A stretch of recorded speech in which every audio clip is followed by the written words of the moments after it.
네, 월가이드를 통해 미국 증시 최고의 분석 이제 들어가 보도록 하겠습니다. 해외 현지 연결 이항영 위원님 만나보도록 할게요. 안녕하십니까? 네, 안녕하세요. 네. 이한영입니다. 9월은 약세장이라고 하는데 계속 사상 최고치 흐름을 이어가네요, 위원님. 네, 그러니까 9월 달은 상대적으로 안 좋았던 게 분명히 통계적으로 맞습니다. 특히 9월 상순까지는 그나마 괜찮은데 하순이 이제 1년 12달을 두 번 더하면 24번, 그러니까 상순 하순을 나눴을 때 9월 하순 가장 안 좋았던 24번 기회 중에서 24등 하는 건데 일단 다음 주에도 좀 살아나야 되는데 일단 오늘까지는 상당히 좋은 흐름이 일단은 이어지고 있습니다. 네. 네, 시장 평가는 어떻습니까? 네, 전체적으로 높아진 물가라든가요, 신규 실업 청구 건수도 좀 막지 못한 미국 증시의 랠리가 좀 이어지고 있다라고 보셔야 되겠고요. 그런 관점에서 S&P 500, 다우, 나스닥 100 할 거 없죠. 모두 사상 최고가입니다.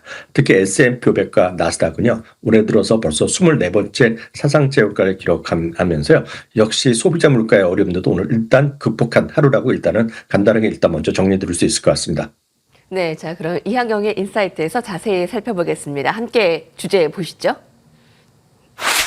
물가, 고용도 막지 못한 미국 증시 랠리입니다. 연준이 아주 면밀하게 들여다보는 물가와 고용, 들쑥날쑥하지만 증시 관성은 여전히 좀 증시가 위로 향하고 있어요. 네, 맞습니다. CPI, 즉 소비자 물가 지수에 대해서 고민들이 많고 걱정도 많았는데 공교롭게도 이번까지 9월까지 해서 9번 올해 발표됐는데 지난달까지는 4번이 올라가고 4번이 내렸는데요. 오늘 일제에 다 올라가면서 9번 중에 5번은 일단은 이제 플러스가 났다라고 일단 먼저 좀 이해하시면 좋을 것 같고요. 소비자 물가 아주 핵심적인 사항만 말씀드리겠습니다. 월간 상승률이 0.4%가 나왔는데요. 예상치가 0.3이었으니까 약간 좀 높게 나고요. 연간 상승률이 2.9%입니다. 예상치가 2.9를 맞췄는데 여하튼 1월 이후 최고치가 나왔고요. 근원 CPI, 즉 먹거리라든가 기름값을 뺀 근원 CPI는요. 월간 0.3, 연간 3.1% 올라서요. 예상치에 딱 부합했다라고 보시면 좋을 것 같습니다. 특히 이제 식품료품 물가 상승률이 지금 꾸준하게 여전히 문제가 됐다라는 시각이 계속 많이 있겠고요. 특히 식료품을 제외한 물가 상승률을 보면 유독 많이 올라간 것이 자동차 부품입니다. 자동차 부품의 유통 관련된 대표적인 회사, 저희가 여러 번 말씀드렸던 오레일리 오토모티브나 오토네이션 이런 것들이 있는데 오토존 같은 게 있는데요. 이런 것들 계속 사상 최고가 가는 것들이 역시 가격이 올라가는데 쓸 수밖에 없는 그런 제품적인 특징도 있다고 보셔야 되겠습니다. 신규 실업 청구 건수도 26만 3천 건이 나왔습니다. 23만 5천 건이 예상됐는데요. 그보다 높게 나왔고요. 여하튼 신규 실업 청구 건수 26만 3천 건은 2021년 10월 이후 4년 만에 가장 높은 수치가 났습니다. 무슨 얘기냐면 4년 만에 제일 많이 그동안에 한 주간 동안에 일자리 잃은 사람이 많았다. 라는 것들을 좀 보셔야 되겠고요. 특히 오늘 자세히 다루지는 않겠지만 특징적인 것은 생애 처음으로 해고된 사람이 또 최근 들어서 수년째 가장 높은 수치를 기록했습니다. 그만큼 젊은 사람, 나이가 있는 사람 상관없이 젊은 층에서도 많이 해고가 좀 있었다라고 우리가 잠재적으로 해석할 수 있다라고 보셔야 되겠습니다. 다음은 시장의 반응이라고 일단 보셔야 되겠는데요. 기본적으로 보면 실업수당 청구 급증이 오히려 금리 인하에 압박을 가할 것이라는 기대감으로써 3대 주스가 말씀드렸다시피 다 올라가면서 모두 그냥 사상 최고가 같고요. 어제랑 그제 마찬가지인데요. 9월 달에 연준의 금리 인하 가능성은 25bp가 90%가 넘고요. 50bp가 포함해 갖고 그냥 100%라고 일단 이해하시면 되겠습니다. 그래서 금리 인하 자체에 대한 의문점은 하나도 없고요. 다음 주에요.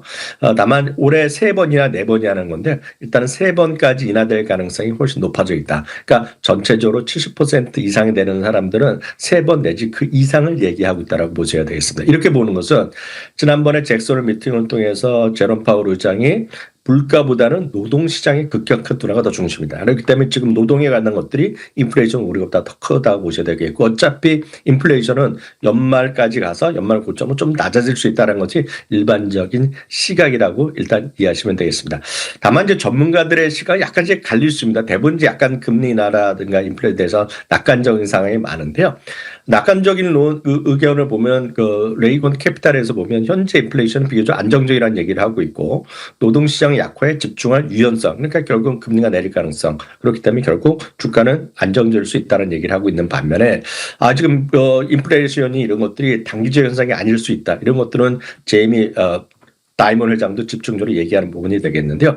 물가 상승 효과가 장기화되면 내년까지 이어질 수 있다라는 그런 경고도 소수지만 분명히 있다고 보셔야 되겠습니다. 금융시장의 흐름 보겠습니다. 말씀드렸다시피 시작부터 오는 그냥 금융시장 3대 지수 모두 사상제 효과였다라고 보셔야 되겠고요. 금리 인하 가능성이 또 높아지면서 10년물 금리는 장중에는 한때 4%가 깨지기도 했습니다. 3%대 98 이렇게 잠시 깨지게 됐었는데 결국 4% 위로 끝났지만 그만큼 내려가 있다라고 보셔야 되겠고요. 미국 달러도 당연히 금리가 내려가니까 달러도 약한 모습. 금값은 어제 대비 소폭 조금 쉬었지만 여전히 고공행진하는 그런 추세가 이어지고 있다라고 정리드리면 되겠습니다. 약세장이라 긴장감으로 시작됐던 이제 9월도 잘 지나가면서 조금 소화해내고 있는데 다음 주가 관건이 될 것 같습니다. 지금 랠리를 이어가는데 다음 주에도 잘 소화해야 되겠네요. 금리 실제로 인하한 이후에 시장 흐름 참 주목됩니다. 자, 오늘 간밤에 있었던 헤드라인들 어떤 것들이 있었는지 살펴보겠습니다. 엔비디아 염려치 말지어다. 네, 인베스팅닷컴인데요. 여기에 힘을 실는 내용이 간밤에 또 들어왔습니다. 전해주시죠. 네, 오늘 주가는 소폭 좀 하락했습니다. 어저께 워낙 급등해서 오늘 약간 쉬어갔지만은요. 그 증권 애널리스트 그 리서치 기관 중에 하나가 D.A. 데이비슨이라는 곳이 있는데요. 참고적으로 D.A. 데이비슨은 수년째 엔비디아에 대해서 계속해서 중립 의견을 얘기했던 곳인데요. 이들이 오늘요 투자 의견을 바꾸면서 지금 그 AI에 대한 수요가 엄청나다는 얘기를 하고 있습니다. 목표 주가는요, 이번에는 195달러에서 210달러로 상향했는데 투자 의견만은 작년 초에 계속 중립이었기 때문에 처음으로 바꾼 거다라고 보셔야 되겠습니다. 특히 흥미로운 것은 지난 2주 전이었죠. 엔비디아 실적 발표했을 당시에도요. 목표 주가는 135에서 190을 올렸지만 여전히 중립 의견이었는데 이번에도 제가 목표 주가 투자 의견 자체를 올렸다라고 보셔야 되겠습니다. 특이한 그림을 하나 보여드리겠는데요. 미국에서 애널리스트는 정말 그 모든 사람들의 집중적인 감시를 받았습니다. 그래서 우리랑 많이 틀린데요. 특정 애널리스트가 언제 투자 의견을 바꿨고 이런 것들을 그래프나 차트로 누구나 다 보실 수 있습니다. 이 그림은 작년 초부터인데요. 계속해서 주가랑 상관없이 중립 의견을 올려갖고 최근에 이제 이번에 처음으로 바이로 바뀌었다는 그런 흐름까지 보이고 있다라고 보셔야 되겠습니다. 늘 말씀드리지만 미국에서는 애널리스트 의견 전체적인 개인주의 중요하겠지만 컨센서스 차이를 좀 보셔야 되겠고요. 최근에 여러 번 확인드렸죠. 엔비디아 주가는 약간 한 달째 상대적으로 쉬고 있지만 목표점 꽤 많이 올라갔다는 거 보셔야 되겠습니다.